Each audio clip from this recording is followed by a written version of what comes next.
Folks, what do you get when a soon-to-be married couple is given all the money they need for their dream wedding? But the groom has to plan the entire thing by himself, while the bride is kept in the dark about everything until their actual wedding day. Spoiler alert, you get some of the worst weddings that have ever taken place. And this was the premise of the British reality TV show, Don't Tell the Bride. And we're gonna watch a full episode today, but I thought it'd be fun to do a quick run through of some of the worst weddings that have taken place on this show. One episode featured a Beauty and the Beast themed wedding, which is already a pretty gnarly decision because I think you know how I feel about Disney weddings. But the groom absolutely went for it. He dressed like Beast, like with animal prosthetics and stuff. What are you wearing? And it's like, dude, Beast turns into like a regular hot guy at the end of the movie. Just dress up like that. What does that say about the groom, right? Well, it's the most important day of my life, so I might as well dress like a furry. There was another episode that featured a groom who really likes to play darts, so naturally he planned a darts-themed wedding. The bridesmaids wore dresses with dartboards on them. It was probably not safe to do at a darts-themed wedding. Inside the reception, they had a bunch of dartboards, and they even got a professional darts player to officiate the wedding. And of course, that's what a professional darts player looks like, man. Why would you want a guy that looks like that officiating your wedding? Now, before the husband and wife say bullseye do, if there's anybody in the audience who objects to this marriage, speak now or forever hold your peace. You object? No, it's your bling, sir. It's so bright. Where the hell did you even get all of it? Target. Okay.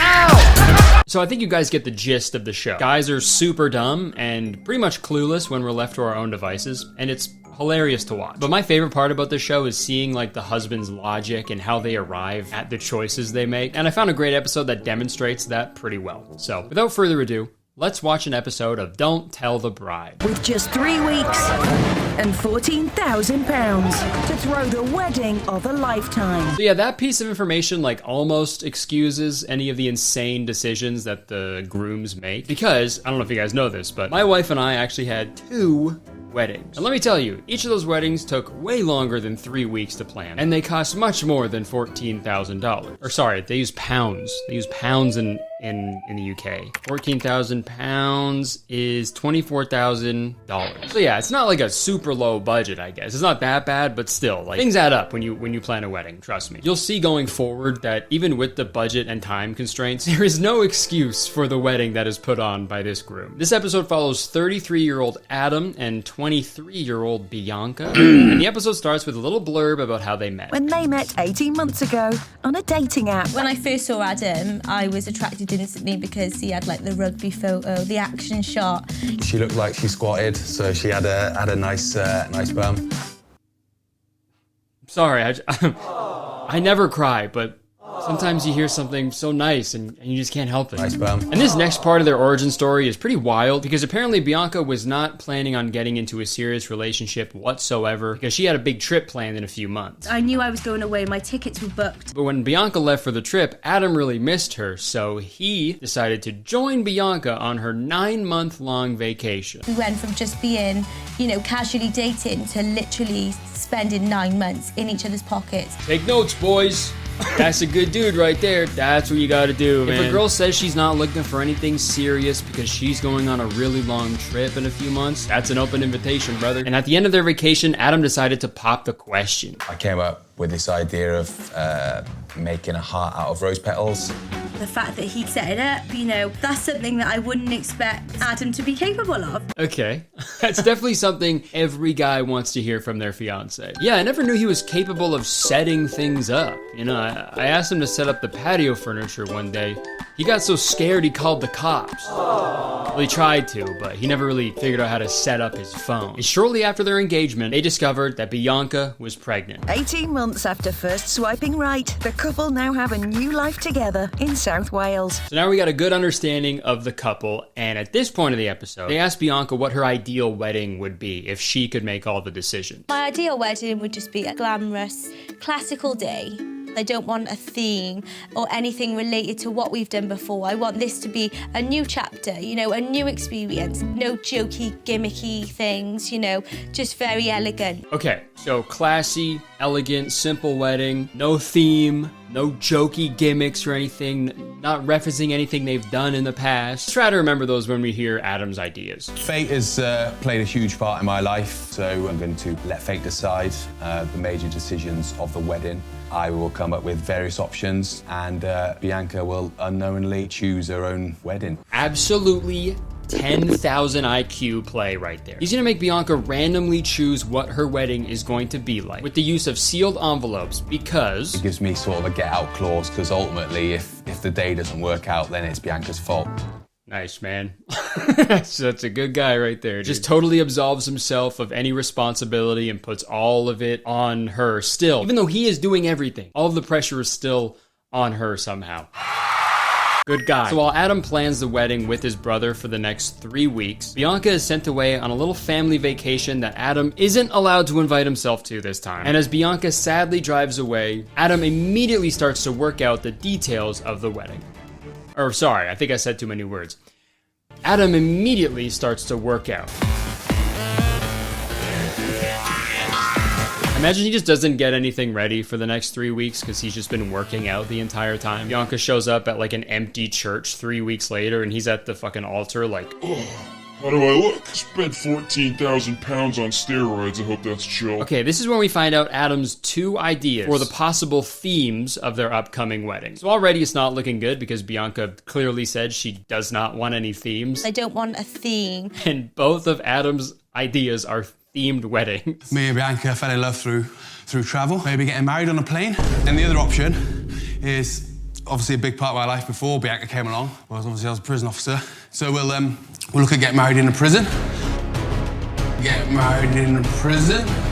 Yeah, his 2 options are either getting married on a plane or in a prison. I mean, fucking, what's the difference? Get me out of here, I'm innocent. So to remind you, Adam is gonna have his brother present 2 options, like 2 sealed envelopes to Bianca for her to decide like major aspects of their wedding. But she doesn't know what she's picking really. So if it ends up bad, it's all Bianca's fault, quote unquote. If the day doesn't work out, then it's Bianca's fault. You know, because she chose it, right? And it's like, not really. That's really not how that works, especially when both the options are bad. No matter what she picks, it's gonna be a shit wedding. Also, like, as bad as the plane idea is, at least it like kinda makes sense. They love traveling. You travel on a plane, but getting married in a prison because Adam used to be a prison guard? That's fucking insane. Obviously, don't base your wedding off of a job you used to have. What the fuck? So right around here is where the wedding will take place. Looks perfect. Can I ask why you want to get married in the desert anyway? Well, I actually used to work out here, so it just felt right. Oh, okay, that makes sense. What'd you do for work? I used to disarm active minefields. Oh, cool. Well, if you would just follow me this way. I never said I was good at my job. Okay, so Adam's brother heads over to Bianca so she can make her first decision, prison or plane. She's obviously pretty nervous and confused, but she ends up picking the right envelope. Not the right envelope, because like both of them are wrong, I think, but she picks the envelope on the right. I'm gonna go right. And that means... Yes. We're doing the plane, yeah? So they're getting married on a plane. And at first I thought this was gonna be like a regular plane with like strangers on it and shit, which would have been fucking insane, but like I've seen crazier shit on airplanes, so I guess it's not that big of a deal. If I had to choose between seeing someone get married or seeing somebody like pick their toenails on a plane, I'm picking the wedding every time. But Adam at least has the decency to book out an entire airplane to fit all the wedding guests. I know Taylor Swift would be so proud of him. Just a joke. And you may be thinking, now this plane that Adam is renting, is it going anywhere? Is this plane whisking everybody away to a beautiful wedding destination? Is the plane taking people to the reception, at least? No.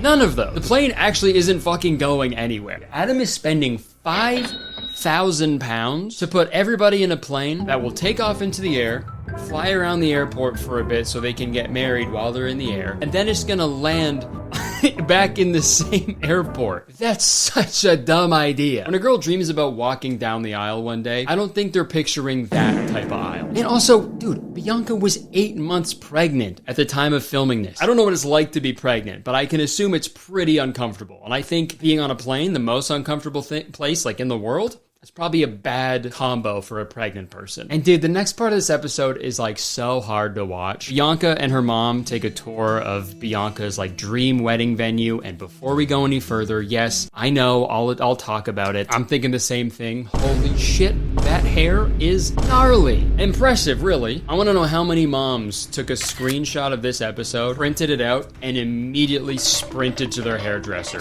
Because this is the ultimate Karen cut. Dude, if I was working a retail job and I saw her walk in, I am quitting on the spot. All jokes aside, though, as diagonal as her bangs are, she's actually the most level-headed person in this whole episode, I think. And this part is just so hard to watch because all Bianca wants is a nice classic wedding to celebrate their love. You know, just no bells or whistles, super simple. And you'd assume that would be easy for Adam to pull off. Peace and love, he seems like a pretty simple guy. But while Bianca's looking at this wedding venue, Adam is on like a cramped airplane like, yeah, this'll be good, bro. Perfect for a wedding. Yeah, maybe they'll even have a movie playing on the little telly screens. Is being 17,000 feet in the air pregnant gonna make her happy? Well, she hasn't got a choice. That's the situation I've left her in.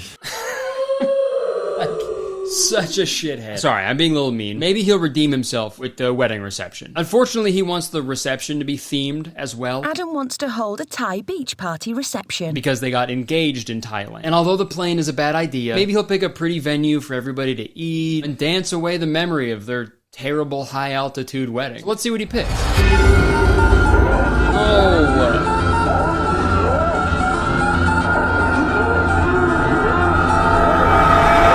Who the fuck looks at this venue and thinks wedding reception? An actual ghost could look at this venue and be like, no thank you. This is way too scary. Like, this is where the final fight of a ninja movie takes place. This is where...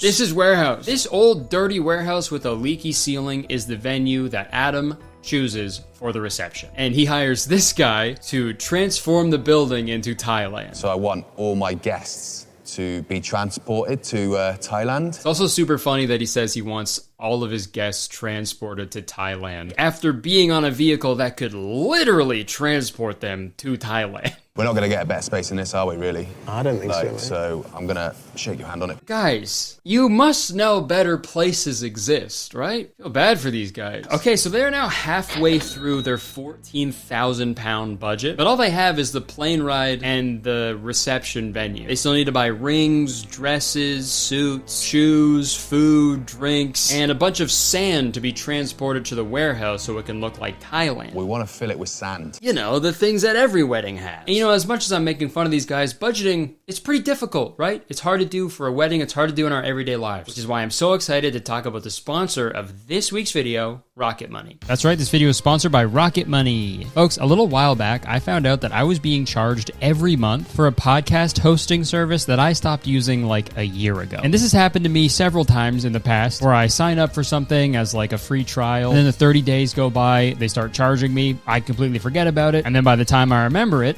it's too late. We've all been there. Well, today's sponsor, Rocket Money, is here to help. Rocket Money is the personal finance app that helps you cancel subscriptions, lower bills, and manage your money better. And I'm using Rocket Money to cancel all these unwanted subscriptions. They make it so easy to safely and securely identify recurring charges because they can cancel all those unwanted subscriptions for you. You can even cancel from within the app with just a few taps. And that means you don't have to worry about lengthy, awkward customer service calls. I'm also using Rocket Money to set budgets. With Rocket Money, you can analyze your spending habits to create a custom budget that fits your lifestyle. Automatically monitor your spending by category and get notifications when you've exceeded your limits. So whether you're saving up for something specific or just trying to improve your spending habits in general, Rocket Money is perfect for you. Rocket Money has helped save its customers up to $740 a year when they use all their features, with over $500 million in canceled subscriptions. So if you want to save more and spend less, join the over 5 million members using Rocket Money today. Just go to rocketmoney.com/Curtis or simply click the link in the description to get started today for free. You can also unlock even more features with premium. Again, that's rocketmoney.com/Curtis to get started today for free. You hear that? For free. Okay, thank you Rocket Money for sponsoring this video.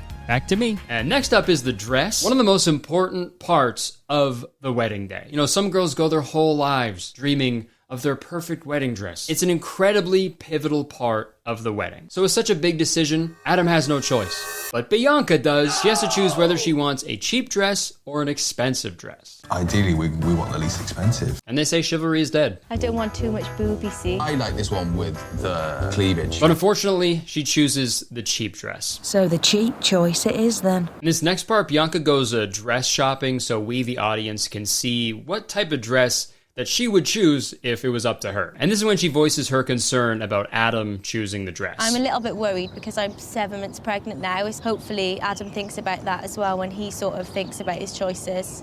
Honey, you got a big storm coming. But no, that's totally fair. Like I said, I don't know what it's like to be pregnant. I can't imagine what that would feel like to have like a fucking baby inside of you. That's weird.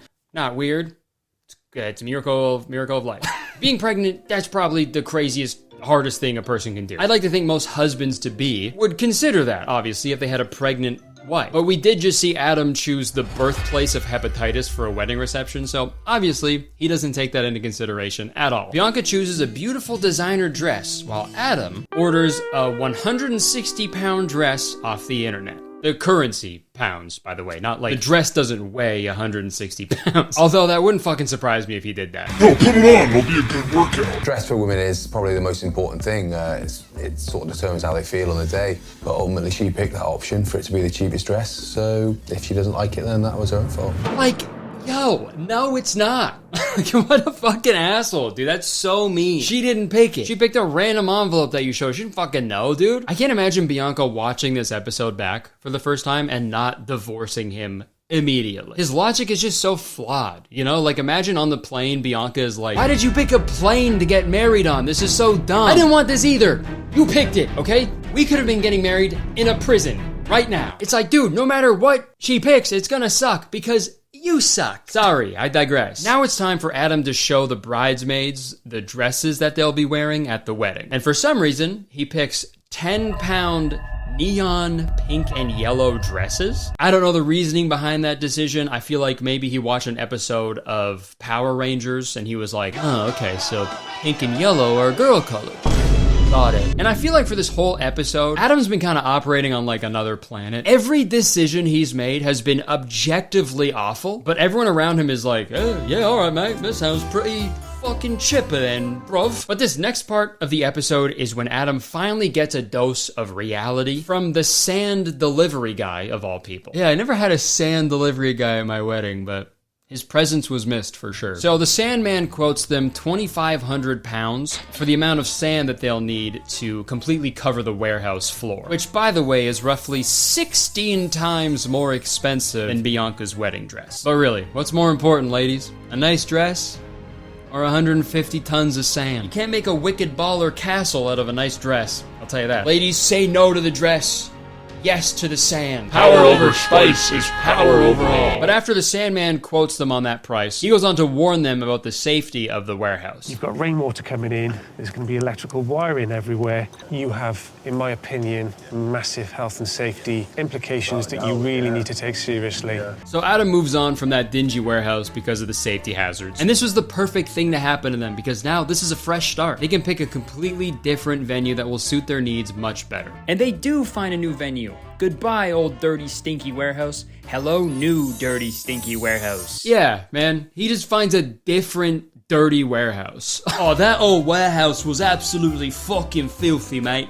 But this warehouse is dirty. Adam then heads to a department store, buys 2 wedding rings. £69. Hilarious. He then spends 500 pounds on a suit, which is wild, considering he only spent 160 pounds on his wife's dress. He then tops it all off by spending 130 pounds on plastic buckets. I'm not 100% sure why he got the buckets. Ooh, maybe they'll be handed to the guests when they walk into the venue because they'll probably puke upon seeing where they are. It's pretty smart. This next part is pretty wild. This is when Bianca gets her first glimpse into what her wedding is going to look like. Before, it was just her pointing at random envelopes. But now she has to face reality when her wedding dress is delivered to her house. Are you joking me? I am literally gonna cry. Alright, so things aren't looking too good right now. Who knows, right? Maybe when she finally sees the dress, she'll fall in love with it.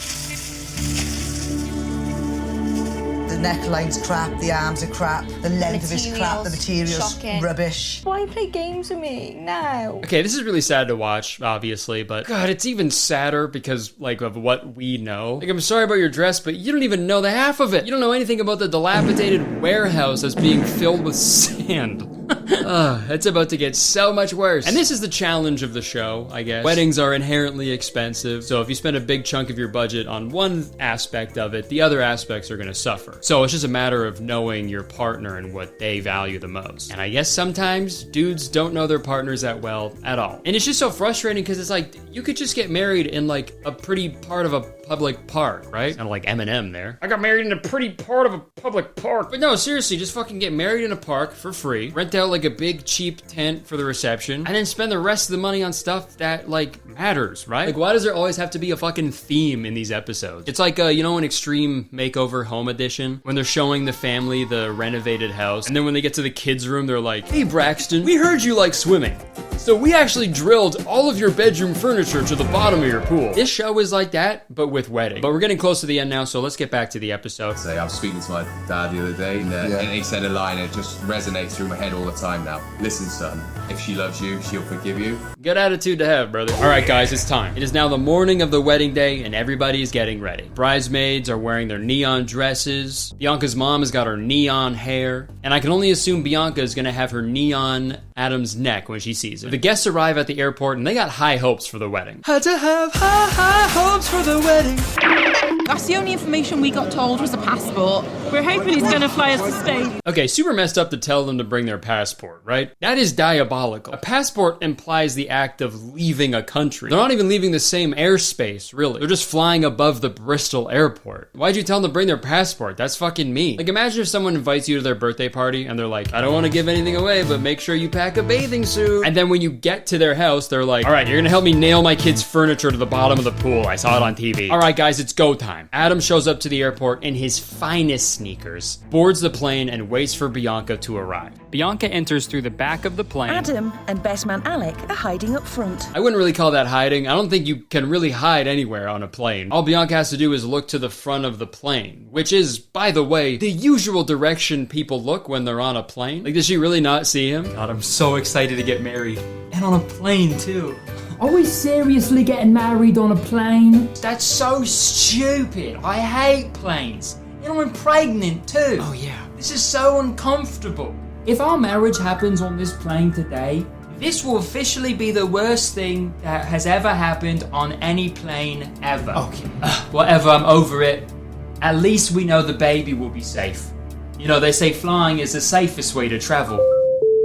Welcome on board, everybody, to this very special flight on this gorgeous Boeing aircraft. I want a divorce! And this next part is fucking terrific. They reach their cruising altitude, and then they call Bianca up to the front. Would Bianca John please join us at the front of the aircraft? Dude, and she still doesn't know that this is the wedding. She still thinks they're flying to a destination for the wedding. And like, the poor dad doesn't even get to walk her down the aisle. It's like, well, I mean, like, I don't know how he would have in the first place, because his airplane aisles are pretty small. I will warn you, a little cringe warning. The actual wedding on the plane is like really rough to watch, so strap in. Let your marriage be a time of waking each morning and falling in love with each other all over again. That was the official, like, wedding then. That was... We haven't got those. Oh my God! What are we doing now then? What do you mean, what are we doing now then? You should know. You planned the wedding, man. What are we doing now then? What are we doing? Dude, no vows, nothing. The wife walked up to the front of a plane. A guy said a nice sentence, and then that was it. Like, what did Adam expect to happen? This is rough, dude, but we're almost done, okay? Bianca is understandably a little confused by the wedding ceremony, but Adam really thinks the whole day is gonna turn around when she sees the reception venue. When you see the next sort of venue, I think you'll be pleasantly surprised and amazed. Just picture in your head what you think the reception is going to look like. Now, whatever you have in your head, make it 1,000,000 times worse, and that's what it looks like.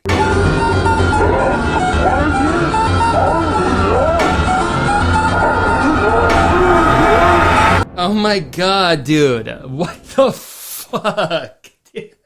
That looks like shit, my man. That looks like poop. Looks like the unknown is about to pop out. It's the end of... Oh my God. Dude, I love the one tiny blue sky photo backdrop, and then the rest is just filthy brick walls, dude. And yeah, no cutlery or plates, nothing, just fucking buckets. Babe, it's awful. It's like Wow. proper, like... This wasn't the reaction I was expecting. Adam is so dumb. I'm sorry? He's such an idiot. I can't imagine how many criminals escaped under his watch when he was a prison guard. All they probably had to do was just ask Adam to be set free, and he'd be like, okay, no problem. What are we doing now, then? What are we doing now, then? And dude, I really feel bad for Bianca, because by the end of this whole day, she is a broken woman. She has lost all hope and sanity. Suits are tacky, the dress is tacky, the flowers are tacky, the shoes are tacky. At least you get to link.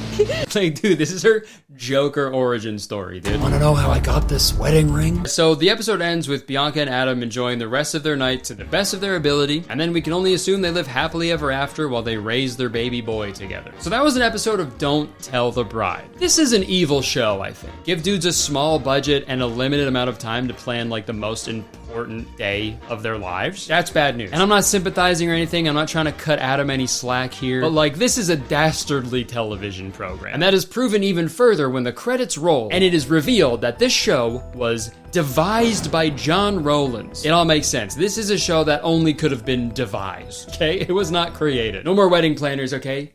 We need wedding devisers. I devised some plans for us tonight, bro. We gotta use that word way more. Now, I thought this was gonna be the end of the video. It's not. Bianca and Adam's story does not end here. It turns out I was wrong. They did not go on to live happily ever after. I found an article about this couple that came out a little while after their episode aired, titled, "Don't Tell the Bride's Star Who Had Disastrous Wedding in a Sand-Filled Warehouse Recalls How She Uncovered Her Husband's Affair While He Was in a Coma." Now that's what I call turbulence. Let's read some of the article because holy shit, this is insane. Bianca was at the gym and Brock, their son, at the nursery when Adam called her from their home one day in September 2017. He was slurring his words, not making sense, and he said he didn't feel right. I phoned for an ambulance and the controller said it sounded like a stroke. By the time I got home, he was semi-conscious on the floor. The ambulance arrived just after me and I followed it to the hospital. It later emerged that Adam, who had just taken part in a bodybuilding contest, was suffering from rhabdomyolysis, the breakdown of muscle tissue that leads to the release of muscle fibers into the bloodstream. The rare condition, often occurring in endurance athletes, can be life-threatening. I called Mom on the way to the hospital to tell her what had happened, recalls Bianca, and as we were talking, my phone battery died. I had Adam's phone with me, so I switched to his. He never made a secret of his security codes, and it pinged as a message came through. It read, "What are you doing today, babe?" I thought, babe? That's a bit cozy. But I laughed and told myself it was probably completely innocent. Okay, first off, how the fuck did he even go into a coma? That doesn't make sense to me. How can one slip into a coma when there's already zero brain activity? Right? At the hospital, Adam was in intensive care and I sat in the family room distraught, anxiously waiting for news. Then another text came through, just 2 question marks. I thought, what the hell? I clicked on the profile photo of the sender, which showed 3 women. I thought, this isn't right. I had a little word with myself, don't do anything, he's really poorly. But I couldn't help it. I turned detective to find out who had messaged my husband. Bianca, who had never suspected Adam was being unfaithful, scoured social media and uncovered the identity of the woman with whom he had evidently been having an affair. On a Rugby Mates WhatsApp group, he found that Adam had shared photos of his lover in her underwear, together with graphic details of their clandestine sex life with his friends. Yeah, now I don't feel so bad calling him dumb so many times. I think Adam was putting a little bit too much stock in that advice from his father. If she loves you, she'll forgive you. And if you're wondering what happened next, Adam woke up from his coma and completely recovered. And once he did, Bianca immediately left him. Crazy turn of events, dude. Not really shocking that the guy that didn't really think about his wife at all during the wedding planning continued to not think about his wife at all once they were married. So what did we learn? Guys are dumb as hell and probably shouldn't be in charge of large decisions. And that's the whole sentence. I really didn't need to say anything after that. Now, is that new information? Not at all. Is it important?